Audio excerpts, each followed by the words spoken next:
Isang mahirap na binata ang pinalayas at minata ng sariling pamilya dahil wala umano siyang mararating sa buhay. Ngunit makalipas ang 10 taon, bumalik siya sa kanilang probinsya, dala ang isang sikreto na nagpabago sa tingin ng lahat sa kanya.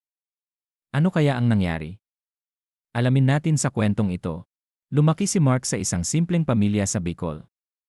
Mula pagkabata, siya na ang tumutulong sa kanyang ina sa pagtitinda ng gulay sa palengke. Habang ang kanyang mga kapatid ay nakapag-aral sa kolehiyo, si Mark ay napilitang huminto upang makatulong sa kanilang kabuhayan. Sa kabila nito, hindi siya nagreklamo. Pangarap lang niya ang magkaroon ng maayos na buhay para sa kanyang pamilya. Ngunit isang araw, nagbago ang lahat. Nang mamatay ang kanilang ama, nagkaroon ng alitan tungkol sa natitirang lupa.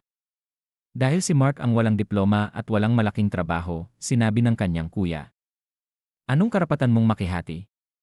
Ikaw ang walang ambag dito." Mas masakit pa rito, walang nagtanggol sa kanya.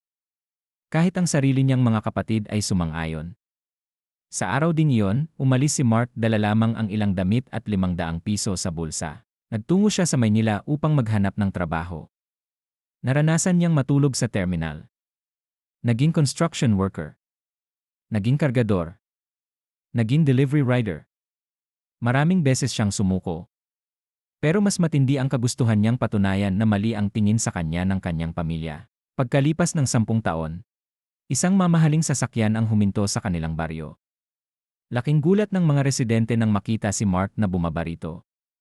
Hindi nila makilala ang dating mahirap na binata. Nakapagtayo pala siya ng matagumpay na logistics company. May sarili na siyang bahay, negosyo, at mga empleyado. Ngunit hindi pera ang dahilan ng kanyang pagbabalik. May mas mahalaga siyang layunin. Nagtipon-tipon ang kanyang pamilya. Inakala nilang maghihiganti siya. Ngunit iba ang nangyari. Sa halip na magalit, ibinalita niya na binili niya ang lupang dating pinag-awayan nila. At sa halip na angkinin ito, ibinigay niya ito sa kanilang ina. Napaiyak ang lahat. Doon nila napagtanto na ang tunay na tagumpay ay hindi nasusukat sa pera kundi sa kakayahang magpatawad. Minsan, hindi hadlang ang kahirapan para magtagumpay. Mas mahalaga ang sipag, tiyaga, at mabuting puso. At tandaan, ang taong minamaliit ngayon ay maaaring siya ring hahangaan bukas. Kung nagustuhan niyo ang kwentong ito, huwag kalimutang i-like, subscribe, at pindutin ang notification bell para sa mas marami pang inspirasyonal na kwento at kwentong may aral.